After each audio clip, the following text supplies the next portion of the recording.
Well, here we are at Townsend Oval. It's a historic oval for a historic club, mate. The history goes way back.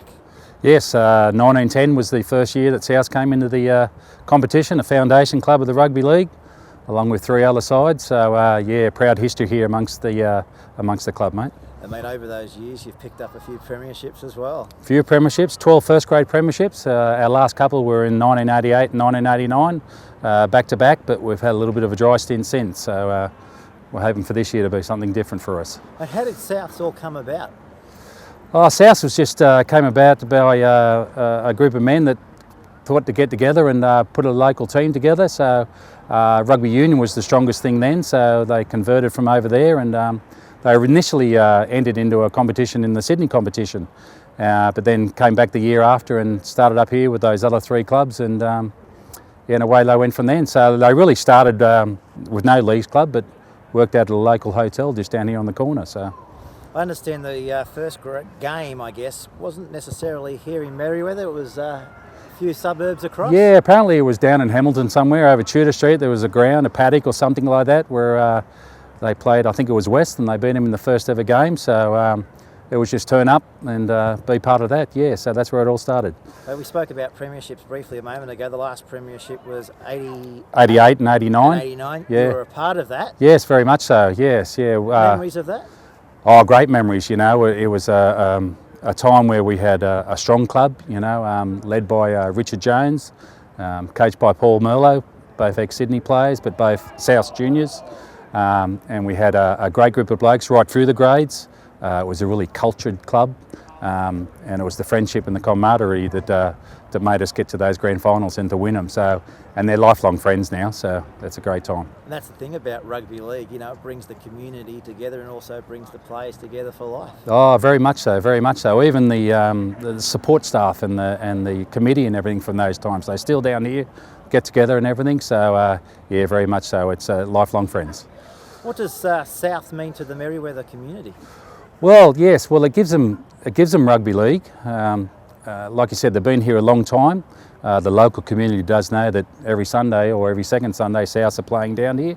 We've got our Lees club just up the road, South Merriweather, which has been in the area since the 1960s. So, with the football club and the Lees club, they provide the community with places to meet and to greet.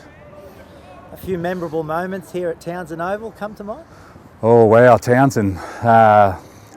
Growing up as a kid, you know, like I'm secretary here now and bloody ground manager, pardon the pun, but jumping the fence over there in the corner to get in to watch first grade play back in the 70s with you know, Peter Howlett and Terry Clawson, the Pommy that came out, and the big clashes. There was never any grass on this paddock. It used to be a bit of a dirt bowl. It was hard tussles. So yeah, 70s and 80s and that were great memories. Yes. I guess over the years, this ground's always had a reputation that the ball really does bounce. Has that always been the case? Oh, very much, you know, because we share the ground with Merriweather Carlton, but also Merriweather Cricket. And the council love to cut that grass very short during the summer. So it does make for a tough ground, and the ball does bounce a fair bit, mate. Yes, most definitely. Mate, over the years as well, you've had some good coaches, but right now you've got Adam Bettridge. Mm-hmm. What has he brought to the club? Oh, listen, when I got involved about 5 years ago, always been in the backgrounds, but got involved, and we really wanted to make some changes to make us competitive. And Adam was a lower grade coach then, so we just listened to him for a while in the sheds and that, and so thought we had a real good coach here, or that could really help us develop the club. So over the last 4 years, 2 years have been assistant coach, 2 years have been head coach now. So. And he's really helped us build that culture and everything we want, but he just adds that professionalism, and he really knows the game really well. So, yeah, all good. So guys, it's Sleepy's Day. How did that all come about, and what's it all about? Alrighty, Peter Sleep was one of our legends of the South Football Club. He was a member of our 1988 and 1989 grand final side. About 6 years ago, he was diagnosed with severe throat cancer. So the South community and his past players and that got together and to help him out with renovations on his house, and we had a big sportsman's luncheon where manager of the Cowboys, Peter Parr, came on board and brought a few of the Cowboys down, Jonathan Thurston, and we had a sportsman's lunch where we raised money for Pete.